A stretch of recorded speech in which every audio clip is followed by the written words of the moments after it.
Hello and welcome to another AIC video.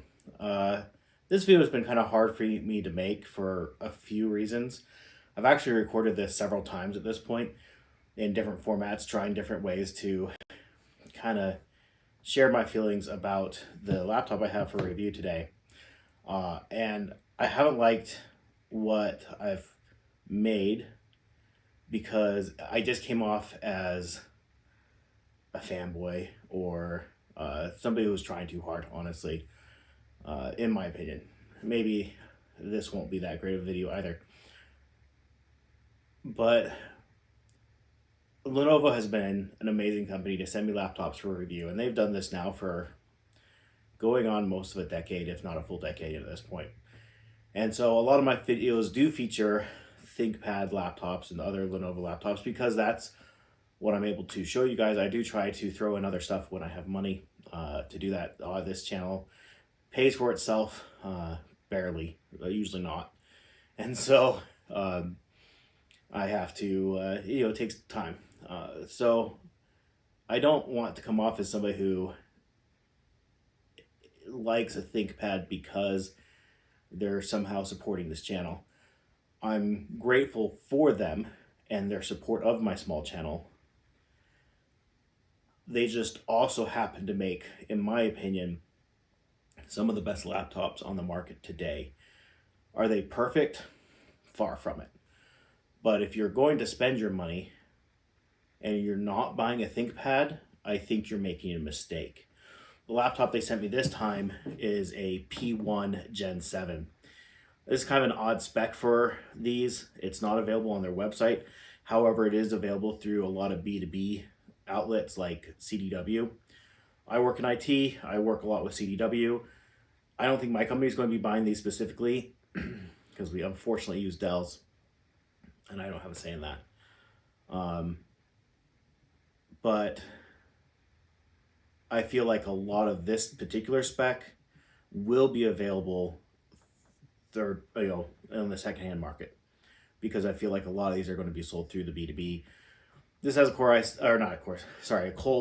Ultra 7, the RTX 1088 GPU, 32 gigs RAM, 1 terabyte SSD. So not like the most basic config. I think you can get these with an Core Ultra 5, and you can get them with a Core Ultra 9, all the way up to an RTX 4070. So, fairly big spec range on there. But this, I think, will be very common once the leases run up on these.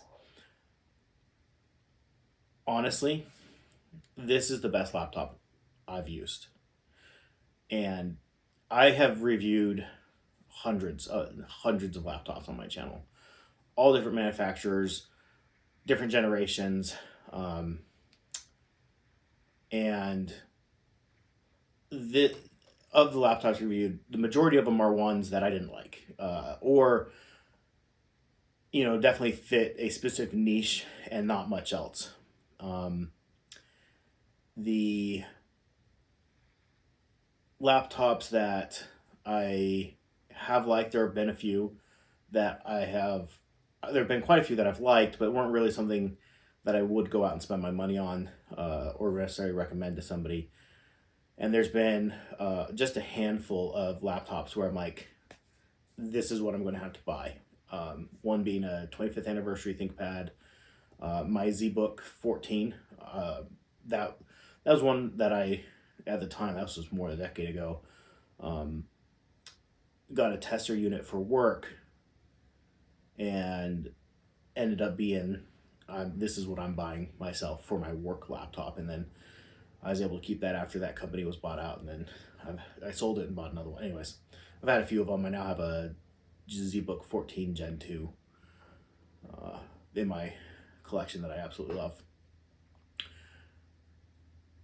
This is one of those that I am going to buy one of these, probably. The one problem with these is they're very expensive. And so I'm going to have to figure out some money on that. Since it won't be coming from my YouTube channel, it'll take me 2 years to save up the money to buy one. at current prices. So it would be very sad to send this back to Lenovo. The other thing, I don't want to be like, oh, I love this because they are letting me review it, and now I'm trying to sell it to you. This is not a perfect laptop. There's a couple things about it that I recognize are a lot of personal preference, but also things I don't necessarily love about modern laptops in general. It has this really nice aluminum top cover. It's a fingerprint magnet like crazy. They've gone oversized on the touchpad, and a big touchpad is not a bad thing. In fact, always is a good thing, but it's almost too big, in my opinion. Cut off an eighth of an inch on either side, and I think it'd be just about perfect. It also does not have physical buttons for the track point. It definitely needs that. I wish that was the option on here. And then the last thing, and this is really a personal preference, especially if you're going to be using third-party OSs. I shouldn't say third-party. If you're going to use something other than Windows, like a Linux or Unix or Haiku or whatever you're going to be using, not everything has wireless drivers built into it out the bat that work with whatever this is. I believe it's an Intel chip. But I've not come across an OS that doesn't have the drivers for the NIC, physical NIC.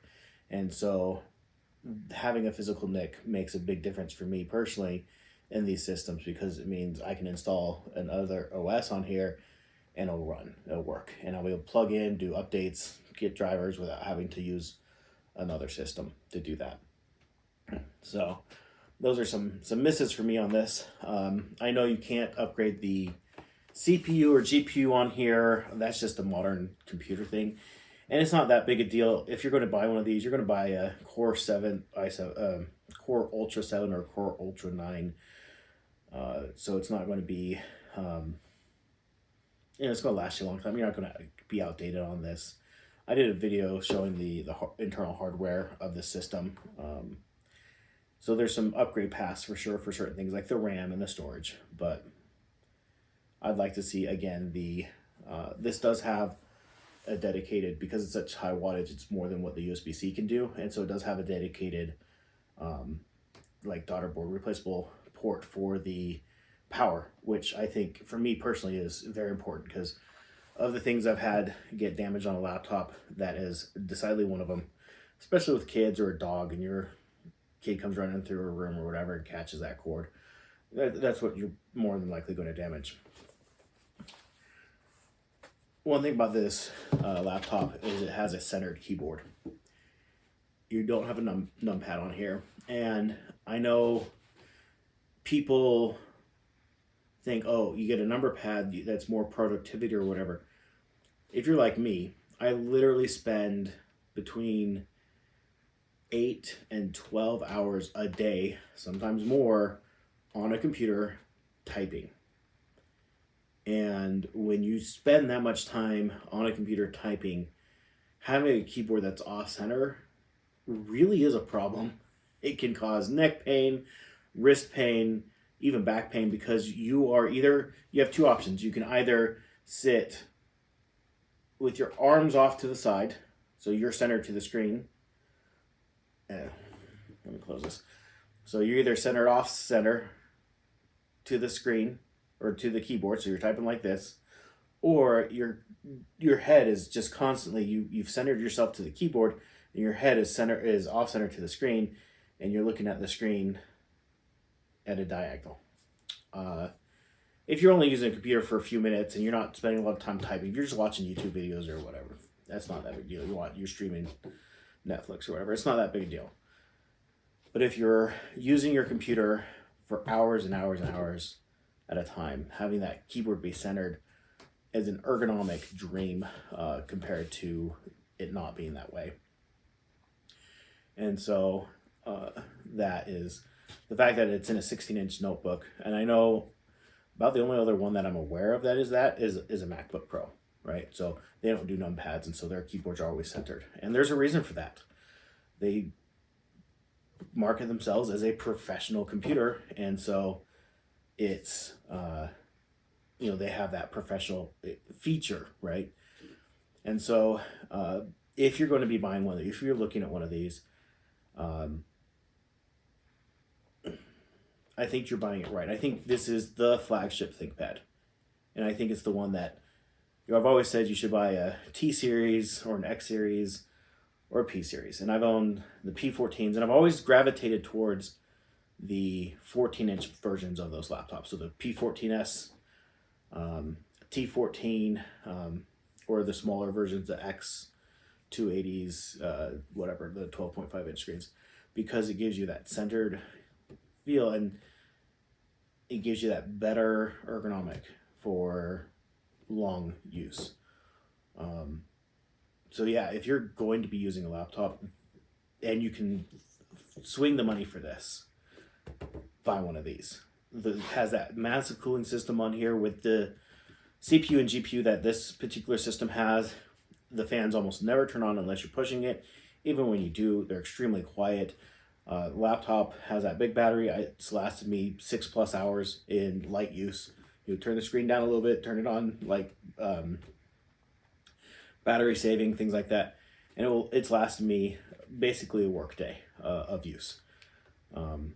And so you get great battery life, great performance, great ergonomics. This does have the base level screen, but it's still, I believe it's 100% sRGB, 400 nits. It's a bright screen. It's got good color accuracy. So you're not really sacrificing on screen much at all.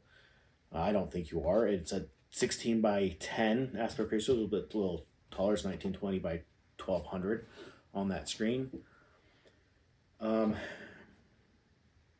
If you can afford one of these, buy one of these over a T series, over an X series, even over the P16 that they have. Because again, that comes with the numpad and it throws off the ergonomics. So performance wise, the RTX 1088 here is about on par with a RTX 4050. So I've been playing some games on here. I get 100 frames a second in GTA 5 at high settings. It'll play, I don't have a ton of high-end games, but it'll play Rise of the Tomb Raider just fine, 80+ frames per second. It'll play your games. I've been doing some of the AI stuff on here with Stable Diffusion. Thank you, brain, remember that. I've never had a computer that could run that, because either I've had AMD graphics cards which don't really work with it, or I didn't have enough memory. This has 6 gigs of video memory, and so I could do some basic Stable Diffusion stuff on here. It's just a solid laptop. It has high-end performance, high-end features, and yeah, I need one. Anyways, I hope you found this informative in any way, shape, or form. I hope I don't sound like I'm too big of a shill for Lenovo on this one. I just think if you're spending the money, this is what you should spend your money on. If you don't have this kind of money, I think there are great options out there still. I would still gravitate towards a 14-inch P14s or a T14 if I was choosing a less expensive system. Definitely look at the used market, obviously, and buying a used ThinkPad is really smart. In fact, I have a couple. My mom's computer is finally, she's had a Dell, and it died. She's only had it a couple years, and it's died, and so she needs a new laptop. And so I have a couple of ThinkPads I'm bringing her. It's Thanksgiving Day for her to look at and see if she wants one of them to replace her Dell. Now it's a Dell Latitude, so it's still a business class laptop, but it was a Dell. So yeah, so if you have any thoughts, comments, questions, leave those down below. Unfortunately, I have to send this laptop back to Lenovo. I'll run some benchmarks and do a video with some benchmarks on it separately, but so look forward to that. But unfortunately, at the end of this week, it's going back, and I will miss it severely. I've had it about a month now, and have thoroughly enjoyed this system, and that's why I'm going to have to get one for myself. Thank you for watching, and I hope you have an amazing day.